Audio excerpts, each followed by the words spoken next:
During the summer holidays, I began to ponder what I could create for my A2 media piece. Within these weeks, I analysed the 3 briefs available to me: a film trailer, a short film, or a music video.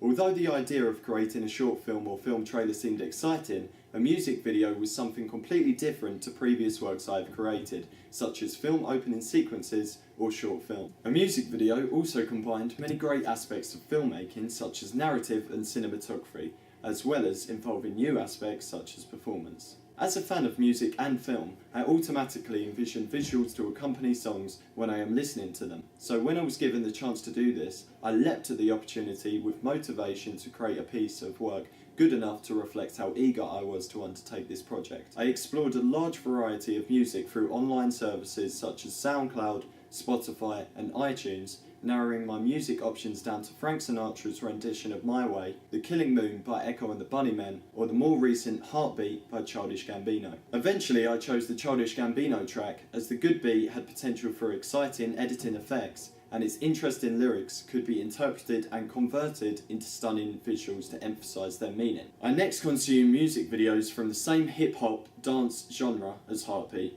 for artists such as Example and Kanye West, as well as videos of different genres for musicians like Modestep and Lana Del Rey.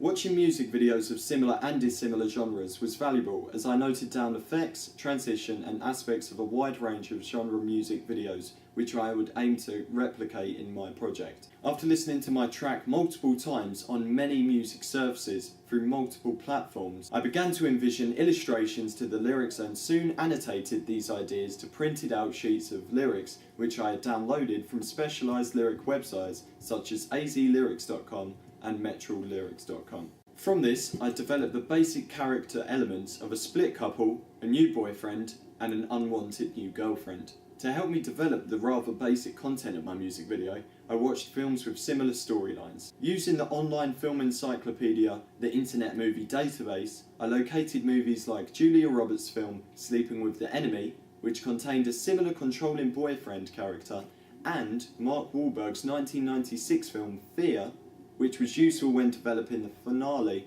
to my convoluted storyline, as it also had a crazy boyfriend death conclusion. For both of these films, I was able to locate 3 full-length and good quality copies to watch instantly through my laptop, whilst noting elements which I would hope to replicate. Whilst watching television, I encountered the film Fatal Attractions, which featured Glenn Close progress from a single woman into a psychotic killer. Through UView, I was able to pause and photograph examples of the film's good cinematography, using these images to help me develop to plan storyboards of my own project. The high levels of technology make it extremely easy to converge with multiple websites and devices to research film, watch it, and analyse it in the same place at the same time. The 2 ancillary tasks I decided to create would be a website homepage for the song's musician and a CD cover for the single. I researched these projects through viewing and annotating both website homepages and CD covers for musicians of both similar and dissimilar genres to my project song. I noted conventional and unconventional elements of these projects for musicians such as Kanye West, LMFAO, David Guetta, and Example. This research made me aware of what was typically required from these projects, and I had been influenced by some of the products that had been used. After this research phase, I had developed a plausible storyline, ideas for what I would film, and what conventions I would have to abide for all 3 tasks. I next investigated the conventions of music videos, and importantly, how to make them. Using the online presentation website SlideShare, I researched Andrew Goodwin's theory concerning music videos to learn of their structure, components, and conventions. This slideshow taught me of the 5 elements which are vital to a music video, such as thought beats, narrative and performance, the star image, relation of visuals to song, and technical aspects of a music video. In addition to this, I watched a tutorial video on how to create a well-organised and good music video, which I found helpful and interesting. Without paying a penny, I was able to learn about how to construct a music video and theories concerning their content. Whereas in previous years, filmmakers have been restricted by a lack of money and accessibility to content, studying and practicing film is now available to anyone with a computer for free. perfect for amateur filmmakers with low budgets such as myself. Through the video sharing websites YouView, Vimeo and Vivo, I viewed a large sum of disjuncture music videos, ones which have no relevance to the lyrics, amplification music videos, ones which give extra meaning to the music videos, and illustration music videos, literally copying the lyrics with on-screen visuals. This led me into wondering which style to adopt for my project. I felt illustration can be effective, but only in quantity, whilst disjuncture can only be used for songs which have few or meaningless lyrics. Meanwhile, amplification combined the best of both illustration and disjuncture videos, through providing visuals which represented the lyrics whilst also adding extra meaning to create a more complex storyline. Once I had chosen the song, the music video style, the storyline and possible camera shots, I began transferring my plans to paper in the next stage of the filmmaking process. During the planning phase, I produced many helpful documents and media creations to make the film production process easier and improve my piece's quality. Using Adobe Photoshop CS3, I combined screenshots of good cinematography in some of the films I'd researched and music videos with similar storylines, as well as downloading additional images from the internet to create a mood board which encapsulated the dark tone and complex style that I desired for my music video. I next returned to the annotations of the music video lyric, reassessing them to see which ones I could change, remove or develop. Through a combination of consuming media with a similar storyline, creating a mood board to express the tone of my piece, and annotating the lyrics with possible shots, I eventually finalised a plausible narrative for the music video. To convert this plan from messy sketches and scribbles into one which I could easily follow and abide by, I scoured the internet and downloaded storyboard templates which I printed out and began sketching onto. Eventually, I finalised these storyboards, complete with camera directions, actor instructions, transition notes, and even colour-coded to reference which actors would be required for each shot. Once this storyboard was finalised, I scanned all of the 15 pages onto my computer, cropping the camera shots and importing these images into the video editing software Sony Vegas that I could place the shots chronologically with the track of the music video to form an animatic storyboard.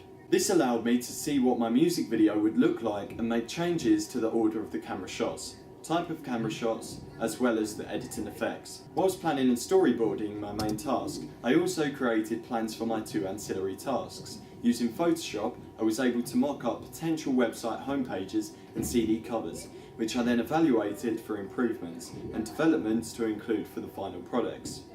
Since the biggest flaw of my AS project was organisation, I decided to create documents which would improve the preparation for video shoots, photo shoots and editing.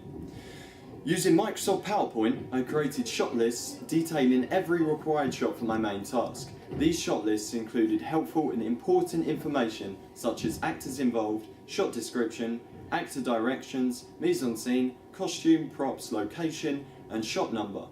I even maintained the continuity from my storyboards by using the same colour-coded system to reference which actors would be required for each shot. In addition to this, I used Microsoft Word to create a prop list featuring every prop I would need in my main task, what shot they would be used in, and if I had already obtained the object or not. Throughout the entire planning phase, I used my Tumblr blog as a diary which I could use to help track my progress and help me develop my work, as well as combining my opinions with feedback from followers of my blog to create changes to my work to increase the quality of my project. Media technologies were most prominent in the production and post-production stages. Following the storyboards and shot lists I had created, I used my Panasonic SD60 video camera and Vivitar VPT2457 tripod to capture all of my music video shots. As a student, I do not have access to the most groundbreaking or complex technologies. Therefore, for cheap and effective lighting, I used 2 desk lamps, 1 LED torch and a white mat for reflection. Music videos usually match the song's pace with visuals. Therefore, I integrated multiple editing effects which I was previously unfamiliar with to improve the quality of my media piece as well as expanding my editing software skills. I was extremely eager to develop my knowledge and skills with editing during this process, to explore effects that I had never attempted and even creating ones which I was previously unaware of. The storyline of my music video involved characters to experience technologies such as watching a television or browsing a computer. Therefore, I decided to create separate media clips which the characters themselves would consume. To make the audience aware that the new girlfriend character was a prostitute, I created an escort website profile page with an unmissable exoticescorts.com webpage banner which the protagonist would view as well as the audience, both perfectly aware of the new girlfriend's profession as a lady of the night. Through studying various escort websites for their conventions, I created a website banner, slogan and page links to make the website appear more professional to the audience. This would remove the barrier between the audience and the characters, as viewers would believe that the website may actually exist and become more engrossed in the music video. With a digital camera, green screen and Adobe Photoshop CS6, I removed the green background and placed the image of the new girlfriend onto the Exotic Escorts webpage, which was then complete. Another example of this augmented reality media that I created was a breaking news alert video clip, which my protagonist would view and realise his love interest had informed the police of his crimes. Through watching several breaking news clips on YouTube, I took a screenshot and replicated the conventions of this type of broadcast through Photoshop, saving these images as PNG files, which enabled me to import them into video editing program Sony Vegas Pro and add them to my news broadcast clip. Whilst on YouTube, I discovered a newsroom background clip which I downloaded and combined with a mugshot of the suspected kidnapper and rolling titles narrating the news story to finalise a good quality breaking news clip. As I followed the conventions of both of these short media products within my music video, this high level of verisimilitude would make audiences less able to separate fantasy from reality and engage with the narrative so much that they forget they are viewing a music video. In an effort to make my audience empathise with the characters in my music video, I created a couple of specific point of view shots which would inject variety into the cinematography of my piece, as well as practicing my editing skills. For a scene where my protagonist spies upon his ex-girlfriend and her new boyfriend, I downloaded an image of the viewpoint from binoculars and placed this on top of a clip of an eyeline match of the protagonist, increasing the blur around the edges of the viewpoint to improve the image and increase the verisimilitude of the shot. I used the same effect for a sniper scope view, adding a red blurred dot in the centre of the image for continuity with the final shot of the old boyfriend with a red laser dot on his forehead. From the very beginning of the project, I had envisioned heart-shaped images being prominent in my music video, and decided that they would be useful as a prelogue to the narrative, giving the audience a basic understanding of the storyline before the first verse had begun. To create these heart-shaped images, I first located a red heart image from Google Images and imported it into Photoshop. Following this, I took photos against a green screen of 8 separate poses from my characters in different costumes to ensure that the audience believed the photos were taken at a different time in different locations. Split screen was an effect that I was eager to attempt, which I managed to deploy effectively several times throughout my music video.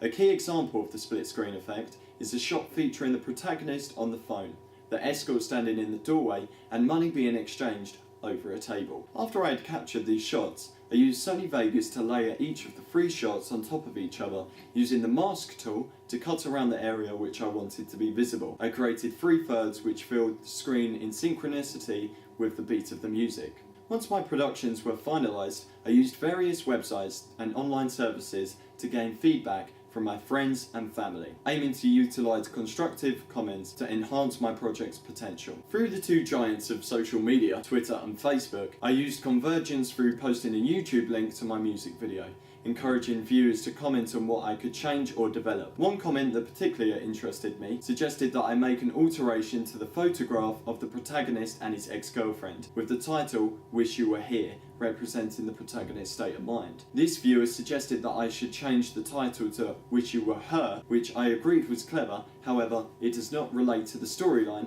and would confuse audiences rather than interest them. Skype enabled me to have an in-depth and helpful talk with another media-savvy student. From this detailed conversation, my friend advised me to cut the cliche "it was all a dream" ending and instead either cut the song short or find another use for the final few beats of the song. From this advice, I decided to instead cut the song short, which leaves the final shot of the video as a cliffhanger, with the audience forever wondering what happens to the three characters. Meanwhile, followers of my Tumblr blog kept me aware of any possible minor corrections or continuity errors which I should change or correct. Through converging with the multiple websites and online services, I ensured that I gained many responses to help change and develop the quality of my media projects. The feedback I received was vital to developing and improving the quality of my media products. In conclusion, I believe I have used a large variety of technologies effectively to enjoy the experience of creating several media products, as well as improving the quality of them. Blogs, documents, and existing media products enabled me to research the requirements of a music video and 2 ancillary tasks. Software such as PowerPoint, Word, and Photoshop allowed me to effectively plan my media products. During production, cameras, tripods, and lighting equipment enabled me to easily capture my camera shots I had carefully constructed in the planning phase. Finally, I used convergence between social media and video sharing websites, which allowed viewers to leave feedback which I could combine with my media products so that they achieve their maximum potential, benefiting my media skills and knowledge, as well as improving the audience's viewing experience.